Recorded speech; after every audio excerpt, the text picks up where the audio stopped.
मैं 27 साल की पुलिस इंस्पेक्टर हूँ। मेरी शादी को 3 साल हो चुके हैं, लेकिन अब तक मुझे संतान सुख नहीं मिला है। मेरे पति दीपक दूसरे शहर में अपना बिजनेस संभालते हैं और मेरी पोस्टिंग एक ऐसे शहर में हो गई है जो मेरे ससुराल से लगभग 150 किलोमीटर दूर था। रोज़ आना जाना संभव नहीं था, इसलिए मैंने वहाँ किराए का घर ले लिया। जब मैं घर से निकल रही थी तो मेरी सास ने ताना मारते हुए कहा कि काम के पीछे परिवार को मत भूल जाना। मैंने शांत स्वर में जवाब दिया कि पुलिस की नौकरी छोड़ना आसान नहीं होता। दीपक ने मुझे समझाया कि वह हर रविवार मिलने आएंगे, लेकिन मेरी ड्यूटी ऐसी थी कि छुट्टी मिलना मुश्किल होता था। दिन भर केस और रात में फाइलें, यही मेरी ज़िंदगी बन गई थी। दीपक जब भी आते या फ़ोन करते तो अक्सर एक ही सवाल पूछते कि मैं अकेले कैसे रहती हूँ, क्या मेरी ज़िंदगी में कोई और तो नहीं। मैं उनकी बात सुनकर नाराज़ हो जाती, क्योंकि मुझे खुद के लिए समय नहीं मिलता था। फिर भी मैं उन्हें समझाती थी कि भरोसा ही रिश्ते की नींव है। हम दोनों ने मेडिकल जांच भी करवाई थी। डॉक्टरों ने कहा सब ठीक है, फिर भी बच्चा नहीं हो रहा था। यह बात मुझे अंदर ही अंदर तोड़ती रहती थी। ऐसे ही एक दिन मेरे पड़ोस में लगभग 31 साल का एक आदमी रहने आया। उसका नाम सनी था। वह अपनी छोटी बेटी के साथ आया था। उसने बताया कि उसकी पत्नी भी साथ है, लेकिन मैंने उसे कभी खुले तौर पर बाहर आते नहीं देखा। पहले दिन वह मेरे घर पानी मांगने आया और बोला कि आज ही शिफ्ट हुआ हूँ। मैंने उसकी बोतल भर दी और सामान्य बातचीत की। उनसे पूछा कि मैं अकेली रहती हूँ क्या। मैंने बताया कि मेरे पति दूसरे शहर में हैं और मैं पुलिस विभाग में हूँ। वह यह सुनकर खुश हुआ और बोला कि अब इलाका सुरक्षित है। उसकी बातों में सहजता थी और वह अक्सर हेलो हाय करने लगा। एक दिन उसने देखा कि मैं बाहर से खाना मंगवा रही हूँ, तो वह बोला कि इतना बाहर का खाना स्वास्थ्य के लिए ठीक नहीं है। उसके बाद कभी कभी वह अपने घर का बना खाना देने लगा। मैं दिन भर की थकान के बाद किसी से सामान्य बातचीत कर लेती तो थोड़ा हल्का महसूस करती थी, इसलिए उसकी बातों से मुझे राहत मिलती थी। हालांकि वह कभी अपनी पत्नी को साथ लेकर नहीं आया, यह बात मुझे खटकती थी। उसकी बेटी कभी कभी दिख जाती थी, लेकिन बहुत सहमी हुई रहती थी और किसी से खुलकर बात नहीं करती थी। एक दो बार मैंने उसकी पत्नी को दूर से देखा। वह हमेशा घूंघट में ही रहती थी और दरवाज़ा कम ही खोलती थी। मोहल्ले की औरतें भी कहती थी कि सनी अपनी पत्नी को बाहर नहीं निकलने देता। यह बात मेरे मन में शक पैदा करने लगी थी। एक दिन मैंने सनी से सीधे पूछ लिया कि वह अपनी पत्नी से क्यों नहीं मिलवाता। उसने हंसकर टाल दिया और कहा कि उसकी पत्नी ज़्यादा लोगों से बात नहीं करती, इसलिए घर में ही रहती है। उसकी बात सुनकर मुझे संतोष नहीं हुआ। मैं एक पुलिस अधिकारी हूँ और छोटी छोटी बातों से संकेत समझ लेती हूँ। एक बार उसकी बेटी मुझे अकेले मिल गई। मैंने उससे प्यार से पूछा कि मम्मी कैसी है। वह घबरा गई और बिना जवाब दिए भाग गई। उस मासूम के चेहरे का डर मुझे बेचैन कर गया। मैंने दीपक को सारी बात बताई। पहले तो वह हल्का सा जलने लगा और मजाक में बोला कि कहीं मुझे सनी अच्छा तो नहीं लगने लगा। मैंने साफ कहा कि मेरे मन में ऐसा कुछ नहीं है, पर मुझे उसके घर का माहौल ठीक नहीं लग रहा। दीपक गंभीर हो गए और बोले कि सतर्क रहना, कुछ गड़बड़ हो सकती है। कुछ दिन बाद दीपक मुझसे मिलने आए। मैंने उनसे कहा कि 2 दिन रुक कर आसपास पर नज़र रखें। उन 2 दिनों में ही भी हमने सनी की पत्नी को ठीक से नहीं देखा और उसकी बेटी का डर साफ दिखाई देता रहा। दीपक ने भी माना कि मामला सामान्य नहीं है। उनके जाने के बाद एक रात मुझे मौका मिला जब मैंने देखा कि सनी घर पर नहीं है और उसका दरवाज़ा आधा खुला है। मैं सावधानी से अंदर गई। जो दृश्य मैंने देखा उसने मेरे संदेह को यकीन में बदल दिया। अंदर का वातावरण असामान्य था और मुझे लगा कि कोई महिला ज़बरदस्ती रोकी गई है। हालांकि मैं तुरंत वहां से निकल आई ताकि बिना तैयारी के कोई कदम ना उठाऊं। मैंने तय किया कि सच सामने लाना होगा। उसी रात मैंने सनी को फ़ोन किया और सामान्य स्वर में बात करते हुए उसे अपने घर बुलाया ताकि उससे सच्चाई निकलवाई जा सके। मैंने पहले ही अपने विभाग को सतर्क कर दिया था और दीपक को भी सूचना दे दी थी कि मैं क्या करने जा रही हूँ। सनी कुछ देर में आया और सामान्य बातचीत के दौरान नशे में उसने अपने व्यवहार से सीमा लांघनी शुरू कर दी, लेकिन मैं पूरी तरह सजग थी। मैं उसे बहला फुसलाकर बातों में उलझाती रही और धीरे धीरे वह अपनी असलियत उगलने लगा। उसके शब्दों से साफ हो गया कि वह अपनी पत्नी के साथ क्रूर व्यवहार करता था और घर में एक महिला को उसकी इच्छा के विरुद्ध रोककर रखा हुआ था। उसने यह भी स्वीकार किया कि गुस्से में उसने अपनी पत्नी की जान ले ली थी और इस शहर में छिपकर रह रहा था। उसका इतने कहते ही मैंने इशारा किया और पहले से तैयार पुलिस टीम ने आकर उसे गिरफ्तार कर लिया। उस घर से एक डरी हुई लड़की को मुक्त कराया गया, जिसने बयान दिया कि उसे जबरन वहां रखा गया था और उसके साथ अमानवीय व्यवहार किया जाता था। सनी की बेटी को सुरक्षित सशक्त संरक्षण में लिया गया। जांच में यह सब साबित हुआ कि सन्नी ने अपनी पत्नी की हत्या की थी और अपराध छिपाने के लिए शहर बदल लिया था। उस मासूम बच्ची की आंखों में जो डर था वह अब धीरे धीरे विश्वास में बदलने लगा, क्योंकि उसे एक सुरक्षित वातावरण मिला। इस पूरी कार्रवाई के बाद मुझे लगा कि शायद ईश्वर ने मुझे इस शहर में किसी वजह से भेजा था, ताकि एक बच्ची को नया जीवन मिल सके। सन्नी की गिरफ्तारी के बाद पूरा मोहल्ला सन्न रह गया था। जो आदमी बाहर से मिलनसार और मददगार दिखाई देता था, उसके अंदर इतना अंधेरा छिपा होगा यह किसी ने सोचा भी नहीं था। पुलिस स्टेशन में पूछताछ के दौरान उसने धीरे धीरे अपने अपराध कबूल किए। उसके बयान रिकॉर्ड किए गए और मैंने खुद पूरी प्रक्रिया की निगरानी की, क्योंकि यह मामला सिर्फ एक अपराध का नहीं था, बल्कि एक मासूम बच्ची और एक मजबूर महिला की जिंदगी से जुड़ा था। जिस महिला को हमने उसके घर से मुक्त कराया था वह मानसिक और शारीरिक रूप से बेहद टूटी हुई थी। हमने तुरंत मेडिकल सहायता और काउंसलिंग की व्यवस्था की। उसने कांपती आवाज़ में बताया कि सनी ने पहले दोस्ती का साझा किया, फिर उसने अपने साथ लाकर बंद कमरे में कैद कर दिया। वह कई दिनों तक बाहर की दुनिया से कटी रही। उसे धमकाया गया कि अगर उसने आवाज़ उठाई तो उसके साथ और बुरा होगा। उसकी कहानी सुनकर मेरा दिल दहल गया, लेकिन एक पुलिस अधिकारी होने के नाते मुझे मजबूत रहना था। उसकी सुरक्षा के लिए महिला संरक्षण गृह में अस्थायी व्यवस्था कराई गई ताकि वह सुरक्षित रह सके। सन्नी की 7 साल की बेटी को जब हमने चाइल्ड वेलफेयर कमेटी के सामने पेश किया तो वह अब भी डरी हुई थी, किसी से आंख मिलाकर बात नहीं करती थी।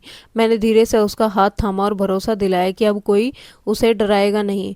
कुछ दिनों में उसने थोड़ा खुलना शुरू किया और पता चला कि वह लंबे समय से भय के माहौल में जी रही थी। उसकी माँ की मौत को उसने अपनी आंखों से देखा था, लेकिन उसे सच बोलने की हिम्मत नहीं दी गई थी। जांच आगे बढ़ी तो पुराने शहर से रिकॉर्ड मंगवाए गए और वहाँ के पुलिस स्टेशन से भी जानकारी ली गई। सबूतों ने साफ कर दिया कि सनी ने अपनी पत्नी की हत्या की थी और इस दुर्घटना का रूप देने की कोशिश भी की थी। बाद में वह अपनी बेटी को लेकर गायब हो गया था। मामला अब अदालत में जाने की तैयारी में था और मीडिया को भी इनकी भनक लग चुकी थी। हालांकि मैंने यह सुनिश्चित किया कि बच्ची की पहचान गोपनीय रखी जाए ताकि उसके भविष्य पर कोई दाग ना लगे। इस बीच दीपक लगातार मेरा हौसला बढ़ाते रहे। वह फ़ोन पर कहते कि मुझे तुम पर गर्व है, तुमने सिर्फ एक केस हल नहीं किया बल्कि एक ज़िंदगी बचाई है।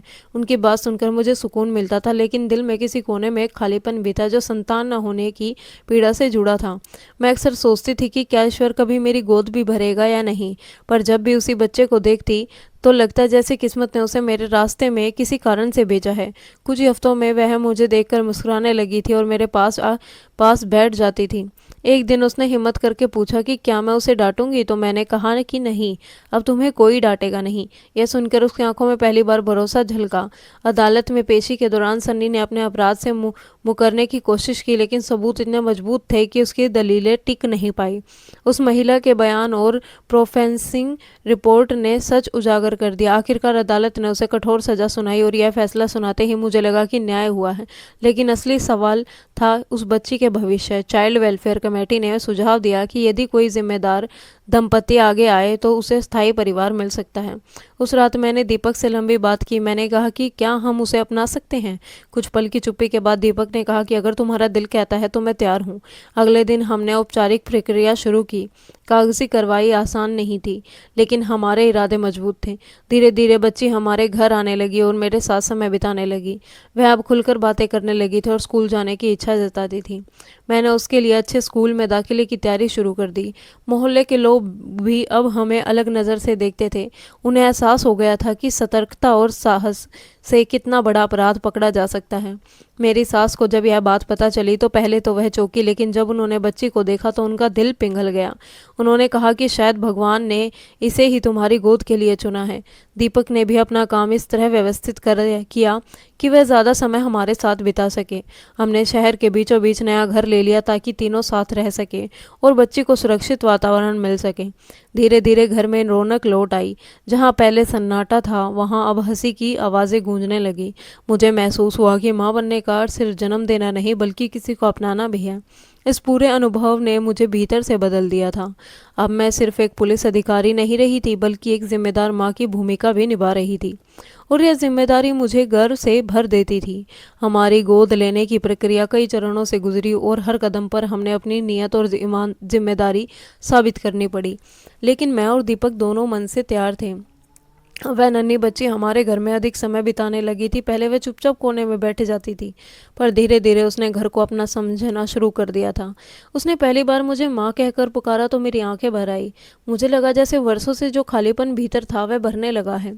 दीपक भी उसे बेहद प्यार करने लगे थे। शाम को जब वह काम से लौटते तो उसके लिए चॉकलेट या कोई छोटी सी किताब ज़रूर लाते। हमारी सास भी अब उसे अपने पास बिठाकर कहानियाँ सुनाती थी। घर का माहौल पूरी तरह बदल गया था। जहाँ पहले मेरे अकेलेपन की गूंज थी, वहाँ अब हंसी और मासूम सवालों की मिठास थी। इस बीच अदालत में केस की सुनवाई चलती रही। सनी को सख्त सज़ा मिल चुकी थी और वह जेल भेज दिया गया था। मुझे संतोष था कि कानून ने अपना काम किया, लेकिन एक पुलिस अधिकारी होने के नाते मैंने यह भी सीखा कि अपराध सिर्फ सज़ा से ख़त्म नहीं होते, समाज को भी जागरूक होना पड़ता है। मैंने अपने विभाग में महिलाओं और बच्चों की सुरक्षा पर एक विशेष अभियान शुरू करवाया, ताकि कोई और बच्चा डर के साए में न जिए।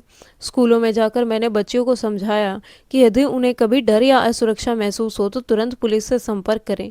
धीरे धीरे उस बच्चे ने भी स्कूल जाना शुरू किया। पहले दिन वह मेरे हाथ कस कर पकड़े रही, लेकिन कुछ हफ्ते में उसने नए दोस्त बना लिए। उसकी मुस्कान अब सच्ची लगने लगी थी। रात को वह मुझसे कहानियां सुनने की जिद करती और कभी कभी अपने पुराने डर के बारे में भी बताती।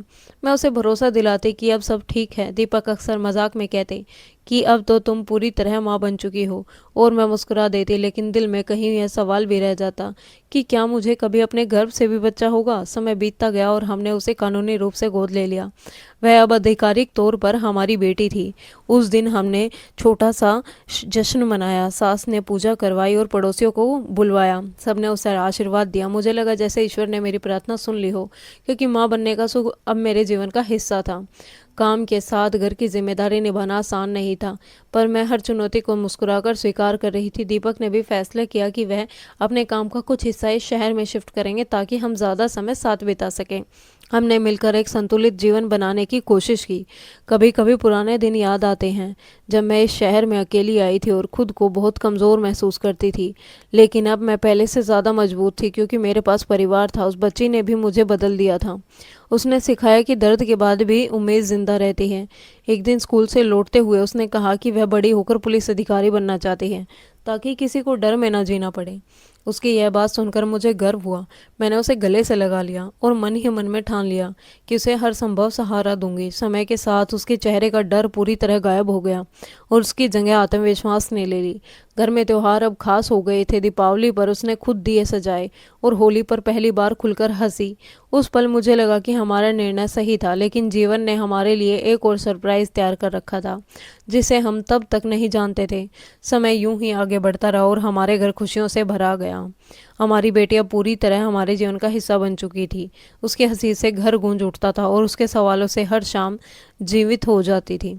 मैं अपनी ड्यूटी पर जाती तो वह दरवाजे तक छोड़ने आती और कहती कि मम्मी आप बहादुर हो। यह सुनकर मुझे हर बार नई ताकत मिलती थी। दीपक ने भी अपना काम इस तरह संभाल लिया था कि वह अब ज़्यादा समय हमारे साथ बिता सके। सास भी हमारे साथ रहने आ गई थी और घर में अपनापन बढ़ गया था। एक दिन मुझे अचानक चक्कर आए। पहले तो मैंने इसे थकान समझा, लेकिन जब डॉक्टर के पास गई तो खबर मिली कि मैं वहाँ बनने वाली हूँ। कुछ पल के लिए मुझे यकीन ही नहीं हुआ। आंखों में आंसू आ गए। मैंने तुरंत दीपक को फ़ोन किया। वह खुशी से भर गए। घर में जैसे त्योहार सा माहौल हो गया। हमारी बेटी ने जब सुना कि उसे छोटा भाई या बहन मिलने वाली है तो वह छलक पड़ी और बोली कि अब मैं दीदी बनूंगी। उस दिन मुझे महसूस हुआ कि ईश्वर देर से देता है पर सही समय पर देता है। गर्भावस्था के दौरान परिवार ने मेरा पूरा ध्यान रखा। मैं भी ड्यूटी से थोड़ी छुट्टी लेकर घर पर आराम करने लगी। इस बीच हमारी बेटी और भी समझदार हो गई। वह मेरा ख्याल रखती, पानी ला कर देती और कहती कि मम्मी आपको अब ज़्यादा आराम करना चाहिए। 9 महीने कब बीत गए पता ही नहीं चला और आखिरकार वह दिन आया जब हमारे घर एक स्वस्थ बच्चे का जन्म हुआ। दीपक की आंखों में गर्व और खुशी साफ झलक रही थी। सास ने भगवान का धन्यवाद किया और हमारी बेटी ने अपने छोटे भाई को गोद में लेकर कहा कि अब हमारा परिवार पूरा हो गया है। उस पल मुझे लगा कि जीवन ने जो खालीपन कभी दिया था उसे कई गुना खुशियों से भर दिया गया। पीछे मुड़कर देखती हूँ तो लगता है कि आंखों में उस दिन अपने पड़ोसी पर शक न करती। अगर मैं डर जाती या अनदेखा कर देती तो शायद यह मासूम जिंदगी अंधेरे में रह जाती। लेकिन हिम्मत और जागरूकता ने सब बदल दिया। मैंने सीखा कि एक महिला सिर्फ अपने घर की जिम्मेदारी नहीं निभाती बल्कि समाज की भी ताकत बन सकती है। आज हम चारों एक साथ खुशहाल जीवन जी रहे हैं। मेरी बेटी पढ़ाई में आगे बढ़ रही है और अक्सर कहती है कि वह भी वर्दी पहनेगी और मैं मुस्कुराकर उसे आशीर्वाद देती हूँ। दीपक और मेरे बीच अब पहले से ज़्यादा विश्वास है। हमने मुश्किल समय में भी एक दूसरे का साथ नहीं छोड़ा और यही हमारे रिश्ते की असली ताकत है। मेरी कहानी बस इतनी सी है कि जब इरादे मजबूत हो तो अंधेरा ज़्यादा देर तक नहीं टिक सकता। अगर कहानी पसंद आई हो तो इसे आगे ज़रूर साझा करें। धन्यवाद। मिलते हैं कल आपसे एक और नई कहानी के साथ। तब तक आप वीडियो को लाइक करें, चैनल को सब्सक्राइब करें। धन्यवाद।